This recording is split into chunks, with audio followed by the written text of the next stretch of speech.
상처가 하나님의 선물이다. 욕심이 들어오면 에덴 동산은 아담과 하가 선택한 것이 아닙니다. 하나님이 그들에게 선물로 주신 것입니다. 그리고 하나님은 각종 나무의 열매를 다 먹으라고 하셨지만 선악과는 먹지 말라고 하셨습니다. 먹으면 정령 죽으리라고 하셨습니다. 그런데 사탄은 왜 하와에게 찾아왔을까요? 하와에게는 먹어서는 안 되는 선악과까지 먹고 싶다는 욕심이 있었던 것 같습니다. 오직 각 사람이 시험을 받는 것은 자기 욕심에 끌려 미혹됨이니 욕심이 잉태한 즉 죄를 낳고 죄가 장성한 즉 사망을 낳느니라. 야고보서 1장 14절에서 15절. 욕심이란 원어를 보면 내가 가져서는 안 되는 것까지 갖겠다고 탐내는 것을 말합니다. 욕심은 하나님께서 주신 에덴 동산의 각종 나무 열매에 대해 감사함이 없는 마음입니다. 주신 것을 이건 내 거 하고 일단 확보해 놓고는 누리지도 즐기지도 못하면서 저건 왜 안 주는 거야, 더 갖고 싶어, 다 갖고 싶어 하며 끝없이 또 다른 것을 요구하는 마음입니다. 욕심이 들어오면 불평불만에 사로잡히게 됩니다. 불평불만이 터져 나오면 그 다음엔 하나님에 대한 불신이 자리 잡게 됩니다. 불평불만, 불신이 내 안에 자리 잡기 시작하면 건강했던 자아상도 무너지기 시작합니다. 내가 선택하지 않은 모든 것이 선물이다. 우리가 태어날 때 이미 조건과 환경이 주어져 있었습니다. 외모, 건강, 성격, 재능, 비전, 성별, 국적 등의 조건과 부모, 형제, 부유한 환경, 가난한 환경, 화목한 환경, 깨어진 환경 등의 환경. 그 어느 것도 우리가 스스로 선택한 것은 없습니다. 하나님께서 주신 것입니다. 모든 것이 하나님께로서 났으며 고린도후서 5장 18절. And all of this is a gift from God. 성경은 이 모든 것이 하나님이 주신 선물이라고 말씀하고 있습니다. 문제는 이 하나님의 선물이 우리에게 행복도 되고 고통도 된다고 생각하는 것입니다. 왜 많은 사람들은 하나님의 선물 때문에 자신의 삶이 불행하다고 생각할까요? 왜 그런 선물을 주신 하나님을 원망할까요? 그리고 이미 가진 자들은 가진 것에 만족하지 않고 왜 더 갖고 싶어 할까요? 하나님의 선물인 조건과 환경이 좋아야 행복하고 부족하거나 내가 원하는 것이 아니면 불행하다고 보는 생각 때문입니다. 성경은 좋은 환경도 선물이지만 고통스러운 환경도 선물이라고 가르칩니다. 좋은 부모도 선물이지만 알코올 중독자인 아빠도 선물이라는 것입니다. 키 큰 것도 선물이지만 키 작은 것도 선물이라는 것입니다. 왜 그렇습니까? 어떻게 알코올 중독인 아빠가 선물인가요? 그 아빠로 인해 온 가족이 상처받아 너무 고통스러운 것, 이것이 어떻게 선물이라는 겁니까? 이해가 안 됩니다. 이런 아빠를 주신 하나님이 원망스러울 뿐인데요. 우리는 형들로부터 버림받고 고통스러운 인생을 살아야 했던 요셉을 기억하고 있습니다. 요셉만큼 가족으로부터 상처받고 계속된 불행을 감내한 사람도 아마 드물 것입니다. 그러나 요셉의 자아상은 건강했습니다. 어디를 가나 성실했고 최선을 다했고 인정을 받았습니다. 요셉이 이렇게 건강한 자아상을 갖게 된 비결은 무엇일까요? 요셉은 어떻게 자신을 애굽의 노예로 팔아버린 형들을 용서할 수 있을까요? 요셉은 결국 30세에 애굽의 총리가 되었습니다. 요셉은 알고 있었습니다. 자기를 애굽에 보내신 분이 형들이 아니라 하나님인 것을, 애굽이 저주가 아니라 하나님의 선물임을 요셉은 알고 있었습니다. 그런즉 나를 이리로 보낸 이는 당신들이 아니오 하나님이시라. 하나님이 나를 바로에게 아버지로 삼으시고 그 온 집의 주로 삼으시며 애굽 온 땅의 통치자로 삼으셨나이다. 창세기 45장 8절. 요셉이 그들에게 이르되 두려워하지 마소서. 내가 하나님을 대신하리이까. 당신들은 나를 해하려 하였으나 하나님은 그것을 선으로 바꾸사 오늘과 같이 많은 백성의 생명을 구원하게 하시려 하였나니 당신들은 두려워하지 마소서. 내가 당신들과 당신들의 자녀를 기르리이다 하고 그들을 간곡한 말로 위로하였더라. 창세기 50장 19에서 21절.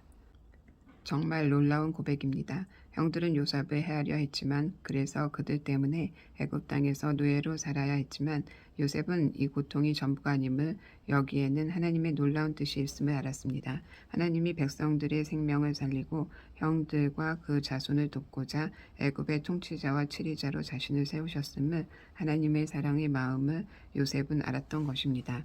요셉은 눈앞에 보이는 문제가 전부가 아니라 보이지 않는 미래의 하나님의 꿈과 축복을 분명히 알고 믿었기 때문에 절망을 딛고 넘어갈 수 있었습니다. 최고의 복은 요셉처럼 비록 보디발 장군의 노예로 살고 있지만 범사를 형통케 하시는 하나님과 함께하는 삶입니다. 하나님은 요셉이 어디에 있든지 그가 있는 곳이며 복을 주셨습니다. 이것이 복된 삶입니다. 예수께서 요셉과 함께 하심으로 그가 형통한 자가 되어 그의 주인 애굽 사람의 집에 있으니 그의 주인이 여호와께서 그와 함께 하심을 보며 또 여호와께서 그의 범사에 형통케 하심을 보았더라.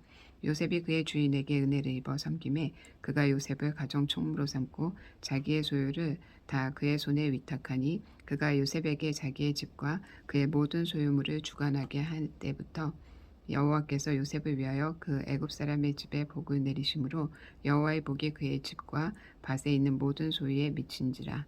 창세기 39장 2절에서 5절. 상처도 선물이다. 세상적인 성공보다 하나님이 함께 하시는 삶이 더 가치 있다고 생각합니까? 세상의 재물보다 하나님이 범사에 형통케 하시는 삶이 더 위대하다고 느낍니까? 때때로 세상을 살아가면서 생각지도 않던 불행을 당할 수 있습니다.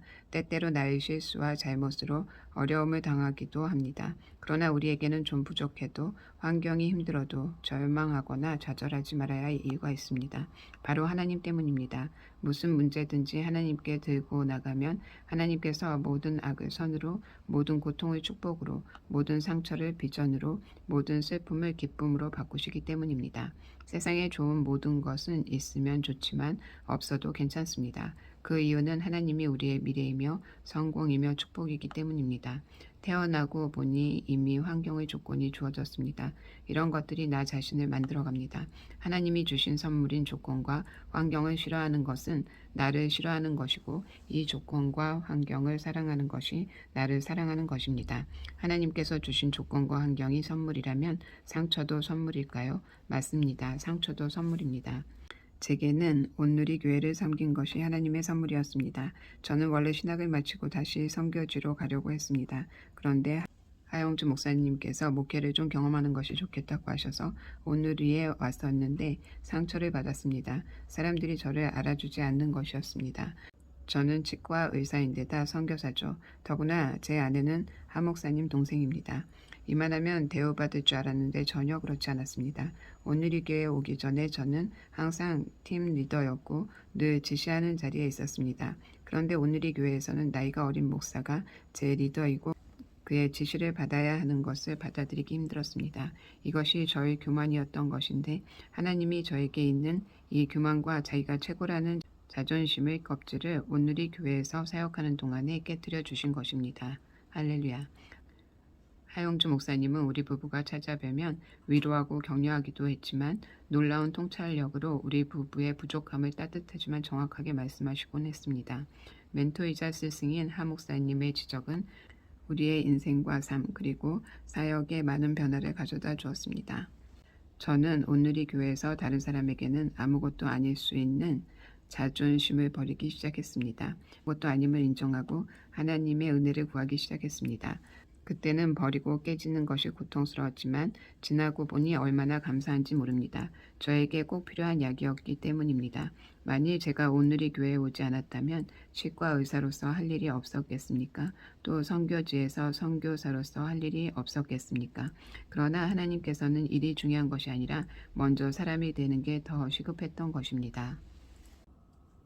그래서 이 상처라고 하는 것이 하나님의 선물입니다. 여러분 중에는 남편 때문에 힘든 분이 있을 것입니다.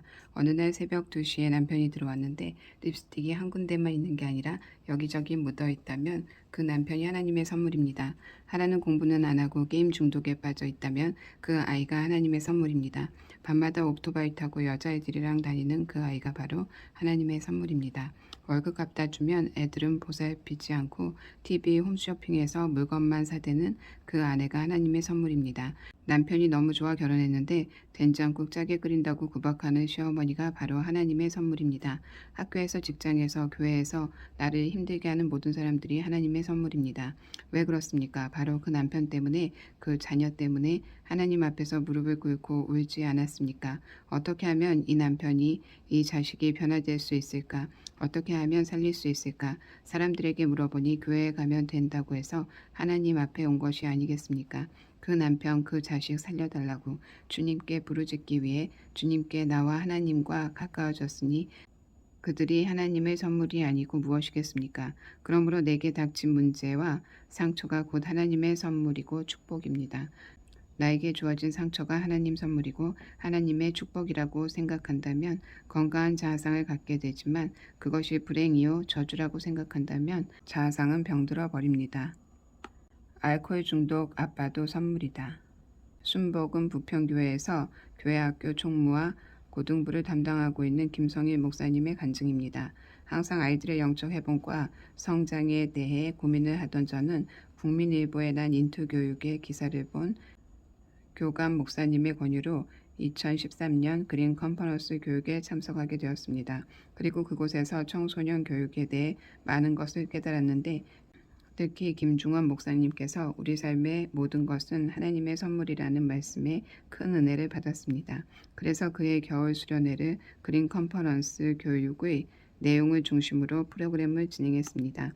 마지막 날 저녁 성령 집회 시간에는 인투 교육의 교육 철학인 고린도후서 5장 7절의 말씀 이는 우리가 믿음으로 행하고 보는 것으로 행하지 아니함이로다 는 말씀을 본문으로 우리 삶의 모든 것은 하나님의 선물이며 하나님께서는 우리 가운데 모든 악을 반드시 선으로 바꾸신다는 말씀을 가지고 설교했습니다.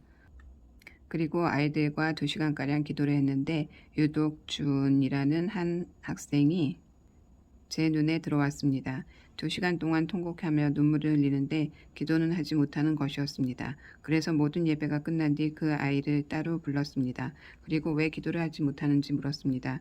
주은이는 도저히 저의 설교를 이해할 수 없다고 했습니다. 도저히 자신의 삶의 상황, 특히 알코올 중독자인 아버지를 자신을 향한 하나님의 선물이라고 인정할 수 없다는 것입니다. 그렇게 가족을 괴롭히고 가정을 파괴하는 아버지가 어떻게 하나님의 선물이냐며 오히려 제게 반문했습니다. 저는 그 아이에게 그 아버지조차도 하나님의 선물이며 먼저 내가 그것을 인정하고 아버지가 내 삶의 저주와 장애물이 아닌 하나님의 비전을 이루기 위한 디딤돌이요 선물이라고 선포하고 실천해 보라고 권면해 주었습니다. 그러나 그 순간까지도 아이는 저의 말을 인정하지 않았습니다. 그리고 2주가 흘렀습니다. 주일 예배를 마치고 아이들과 인사를 하는데 평소에는 항상 어두운 표정으로 있던 주은이가 환한 얼굴로 제게 뛰어오며 제 손을 잡았습니다. 그리고 이렇게 고백했습니다. 수련회 이후 아빠가 자신의 선물이라는 고백을 하기까지 너무나 힘들었다고 합니다. 그러나 그래 이해는 되지 않지만 이왕 이렇게 된 거 목사님 말씀처럼 한번 실천해 보자고 결심을 했다고 합니다. 그리고 그날 저녁 아버지는 예전과 같이 술에 취해 집에 들어왔고 오자마자 소리를 지르며 엄마와 다투고 집안 살림을 부수기 시작했습니다. 예전 같으면 주은이는 자기 방 문을 쾅 닫고 들어가 아침이 될 때까지 나오지 않았을 텐데 그날은 아버지가 술 주정을 다할 때까지 묵묵히 옆에서 지켜보고 있었다고 합니다. 그리고 한참 동안 술 주정하던 아버지가 주저앉아 있을 때 부엌에서 꿀물을 타다 말없이 아버지에게 건넸습니다. 아버지는 그 물을 마시고 그 자리에 엎어져 잠이 들었습니다. 그 다음날 아버지는 변함없이 또 술에 취해 집에 들어왔고 또 예전처럼 집안 살림을 부수다 자리에 주저앉아 있었습니다. 그리고 주은이는 또 꿀물을 타다 아버지에게 건넸다고 합니다. 그렇게 3일이 지나고 4일이 되던 날 아버지는 술을 드시고 오셨지만 예전처럼 정신이 없을 정도로 마시지는 않았다고 합니다. 그날 주은이가 변함없이 꿀물을 타다 아버지께 드리니까 아버지가 주은이를 부르며 너 왜 그래? 미쳤냐? 라고 소리를 지르시더랍니다. 아빠가 죽었으면 좋겠다던 애가 왜 그래? 하자 주은이가 아빠 앞에 가서 이렇게 말했다고 합니다. 아빠 지금까지 내가 잘못 생각한 것 같아. 하나님이 아빠가 아무리 그래도 아빠는 내게 소중한 선물이래. 그 말을 듣자 아버지는 큰 충격을 받은 듯 한참 말을 잇지 못하더니 주은이의 두 손을 꼭 잡고 눈물을 흘리기 시작했다고 합니다. 그렇게 20여 분 지난 뒤 아버지는 눈물을 닦으며 주은아 지금까지 아빠가 미안하다. 사는 게 너무 힘들고 외로웠다. 정말 미안하다라고 말하면서 내가 지금 당장 술을 끊지는 못하더라도 이제 조금만 마시고 언젠가는 꼭 교회에 나갈게 라고 약속을 했다고 합니다. 그 일이 있은 후 아버지는 많이 변하셨다고 합니다. 그래서 너무 기뻐 제게 이 이야기를 해주고 싶어서 예배 끝나기를 기다려 달려왔다는 것입니다. 이 모든 것을 역사하신 하나님께 감사드립니다. 그렇습니다. 누구든지 자신의 정체성을 알게 되면 삶의 목적, 사명을 알게 되고 그 목적을 따라 살게 됩니다. 그러나 하나님이 만드셨던 원래의 모습이 죄와 이기심으로 왜곡되어져 마치 우리의 정체성이 원래부터 그랬던 것으로 알고 고통 속에서 절망하는 것입니다. 우리의 병든 자아가 건강한 자아로 회복되는 길은 하나님께서 허락하신 모든 환경과 조건들을 하나님의 선물로 받아들이는 것입니다. 나를 감추거나 숨기지 않고 현재 내가 보고 있는 나의 모습이 진정한 나라고 인정하고 받아들이는 것입니다. 또한 내가 하나님의 자녀라는 것과 내가 죄인이라는 것을 알고 나에게 주어진 조건과 환경이 하나님의 선물이라고 선포하고 예수 그리스도가 내 인생의 최고의 축복임을 고백할 때 우리 안에 건강한 자아상이 회복될 것입니다. 파트 4 3단계 정욕과 두려움으로부터의 해방, 성경적 가치관의 원리. 자녀를 양육하다 보면 인간의 한계를 뼈저리게 느끼게 됩니다. 특히 자녀가 사춘기가 되면 부모가 해줄 수 있는 게 그리 많지 않다는 것을 알게 됩니다. 무너져가는 자녀들을 어떻게 하면 세상을 움직이는 영향력 있는 리더로 세울 수 있을까요? 십자가의 능력은 대단한데 왜 수많은 자녀들이 무능하고도 비참한 그리스도인으로 전락하는 걸까요? 믿음을 잃어버렸기 때문입니다. 믿음으로 어떻게 내 자녀를 양육하겠습니까? 우리에겐 두 가지 장애물이 있습니다. 정욕과 두려움의 문제입니다. 정욕과 두려움의 문제를 해결하면 믿음이 회복되어 삶에서 놀라운 변화와 기적이 일어납니다. 창세기 3장의 성경적 가치관의 원리. 너희가 그것을 먹는 날에는 너희 눈이 밝아져 하나님과 같이 되어 선악을 알 줄 하나님이 아심이라. 여자가 그 나무를 본즉 먹음직도 하고 보암직도 하고 지혜롭게 할 만큼 탐스럽기도 한 나무인지라. 여자가 그 열매를 따먹고 자기와 함께 있는 남편에게도 주매 그도 먹은지라. 창세기 3장 5절에서 6절. 사탄은 하와에게 접근해서 부정적인 생각을 심어주어 하나님과 이간질시키고 하나님에 대한 불만과 불평, 불신으로 가득 차게 만들었습니다. 선악과를 먹어도 죽지 않는다고 무장해제시킨 다음 세상에서 가장 중요한 것이 무엇인지를 제시했습니다. 사람은 자기에게 가장 중요한 것에 의해서 움직이기 때문입니다. 사탄의 가치관, 창세기 3장 5절, 디모데후서 3장 1절에서 4절. 나를 사랑하고 돈을 사랑하고 쾌락을 하나님보다 더 사랑하는 것. 이것이 마지막 때 고통의 원인이라고 성경은 말씀하고 있습니다. 디모데후서 3장 1절에서 4절. 그런데 누가 나를 위해 사는 것이 중요하고 돈과 쾌락이 인생 최고의 행복이라고 가르쳤습니까? 내 자녀가 세상에서 성공하는 것이 최고의 축복이라고 누가 이런 거짓말을 세상에 퍼뜨렸습니까? 사탄입니다. 창세기에서 사탄은 하와에게 너희가 그것을 먹는 날에는 너희 눈이 밝아져 하나님과 같이 되어 선악을 알 줄 하나님이 아심이라. 창세기 3장 5절. 라고 거짓말을 했습니다. 사탄은 지금 하와에게 하나님보다 더 중요한 것이 있다고 속임수를 쓰고 있습니다. 사탄의 속임수는 구체적으로 무엇입니까? 첫째, 내가 가장 중요하다. 사탄은 하와에게 너희가 하나님과 같이 될 것이라고 말합니다. 여기서 주어는 하나님이 아니라 바로 나 자신입니다. 하나님이 중요한 대상이 결코 아닙니다. 내가 하나님처럼 최고가 되는 것이 중요합니다. 이것이 인본주의 철학의 기초입니다. 내가 하나님처럼 특별해지고 싶고 내가 하나님처럼 성공하고 싶고 내가 하나님처럼 행복해지고 싶은 것입니다. 이것이 이기심입니다. 이기심은 하나님의 성품이 아니라 사탄의 성품입니다. 이기적인 사람은 내가 가장 중요합니다. 하나님을 사랑하지만 남편과 아내, 자녀를 사랑하지만 나 자신보다는 사랑하지 않습니다. 그래서 그들은 항상 사랑에 목마릅니다.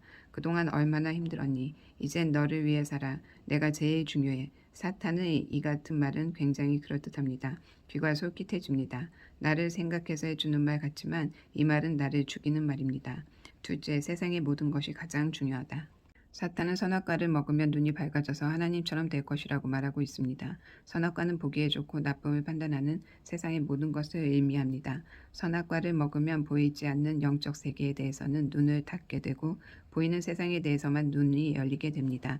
보기에 좋은 세상의 모든 것, 즉 좋은 사람, 좋은 학벌, 좋은 직장, 권력, 돈, 명품, 좋은 집, 좋은 차, 쾌락 등에 대해 목숨 걸게 됩니다. 이런 것들을 얻기만 하면 너의 미래는 대박이라는 사탄의 거짓말에 속아 넘어갔기 때문입니다. 하나님의 가치관 고린도후서 5장 15절, 요한복음 10장 10절, 마태복음 6장 33절. 첫째, 보이지 않는 예수 그리스도가 가장 중요하다. 하나님은 너를 위해 살지 말고 예수 그리스도를 위해 살라고 말씀하셨습니다. 고린도후서 5장 15절. 세상 사람들이 그토록 원하는 부유한 삶과 만족스러운 삶은 사실 예수님 안에 있습니다. 요한복음 10장 10절. 세상은 우리를 도둑질하고 죽이고 멸망시키는데 왜 우리 자녀들은 아니 그리스도인 부모들까지도 사탄이 던지는 세상 믿기에 눈이 멀어 예수님에게는 관심도 없고 세상을 얻기 위해 모든 것을 걸까요? 둘째, 보이지 않는 하나님의 나라가 가장 중요하다. 너희는 먼저 그 나라와 그의 의를 구하라. 그리하면 이 모든 것을 너희에게 더하시리라. 마태복음 6장 33절 라고 하셨습니다. 하나님의 나라를 구하면 세상의 모든 것이 따라오는 축복인 것입니다. 사탄의 가치관은 보이는 것을 중요하게 여깁니다. 하나님의 가치관은 보이지 않는 것을 중요하게 여깁니다. 누구의 가치관을 받아들일 것인지 그 선택은 우리가 해야 합니다. 그 선택에 따라 축복과 저주, 생명과 죽음으로 갈라지게 됩니다. 세상을 사랑하지 말라. 하나님은 선악을 알게 하는 나무의 열매는 먹지 말라. 내가 먹는 날에는 반드시 죽으리라. 창세기 2장 17절 라고 하셨습니다. 그리고 이 세상이나 세상에 있는 것들을 사랑하지 말라. 누구든지 세상을 사랑하면 아버지의 사랑이 그 안에 있지 아니하니 요한일서 2장 15절라고 말씀하셨습니다. 내 자녀의 미래의 행복이 무엇이라고 생각합니까? 내 자녀의 미래의 행복이 무엇이라고 생각합니까? 정말 예수 그리스도라 믿습니까? 예수님이 우리 자녀들의 미래요 축복이라고 생각합니까? 그렇다면 예수님께 투자하고 예수님의 뜻대로 살려고 최선을 다할 것입니다. 만약 내 자녀의 미래의 행복이 세상의 부귀영화라고 생각한다면 역시 거기에 많은 것들을 투자하고 그것을 얻기 위해서 최선을 다할 것입니다. 많은 분들이 저에게 우리 부모님이 어떻게 자녀를 교육했냐고 물어봅니다. 3남 3녀 형제들 중 둘째 언니네는 형부가 미국에서 변호사로 일하고 있습니다. 둘째 언니네만 빼고 모두들 목회자 아니면 목회자 사모입니다. 둘째 형부도 은퇴하면 신학을 공부해서 남은 여생을 목회자로 헌신하고자 준비하고 있습니다. 큰오빠인 하용삼 목사님은 수산교회 담임 목사로 섬기다 은퇴하셨습니다. 큰형부는 산호세 대성장로교회에서 목회하다가 은퇴한 안동성 목사님입니다. 둘째 오빠가 온누리교회 고하영주 목사님이고 막내가 경배와 찬양의 하스테반 선교사입니다. 제 남편은 치과의사였는데 지금은 온누리교회 목사로 섬기고 있는 김중원 목사입니다. 우리 부모님은 일사후퇴 때 성경책 한 권만 들고 이북에서 피난 나오신 분들입니다. 우리 부모님은 잔소리가 없는 분들이셨습니다.